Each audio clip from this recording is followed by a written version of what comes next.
Bonjour, je suis Fabrice Adjadj, directeur de l'Institut Philanthropos, un institut d'anthropologie en Suisse à Fribourg. Et je suis aussi, ça c'est ma plus grande gloire, parce que je pourrais parler de mes livres et de mes prix, mais en fait, je suis père de 9 enfants.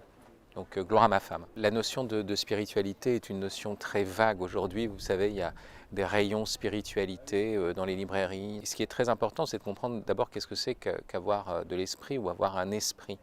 Et les anciens disaient que d'abord, avoir un esprit, c'était capable de se tourner vers toute chose, de connaître les choses pour elles-mêmes. C'est ça le propre de l'intelligence humaine. On peut s'intéresser à tout. Il y a des gens qui sont passionnés, par exemple, des grizzlies. Ce qui est le propre de l'homme, quand même, c'est d'aller au-delà de son utilité, d'apprécier ce qui est vrai, et parce que c'est vrai, et pas parce que ça nous sert, parce que c'est beau, et pas parce que ça aurait une quelconque utilité, même esthétique. Donc l'enjeu, c'est de bien comprendre que parler de spiritualité, c'est de parler de ce qui est au-delà de l'utile, mais qui après rend toute chose utile. Parce que ce qui est utile, c'est ce qui est bon pour parvenir à autre chose, et cette autre chose, ultimement, c'est quelque chose qui est au-delà de l'utile.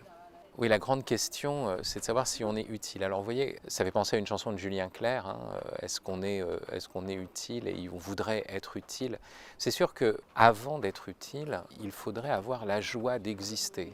Parce que vous voyez, si on cherche simplement à être utile, comment être sûr qu'on n'est pas utilisé, ou comment être sûr que ce n'est pas une manière de fuir aussi le simple mystère d'être là et d'exister. Donc la première chose, vous voyez, c'est pas de s'insérer dans tel dispositif, c'est déjà d'essayer de trouver en soi la joie d'être.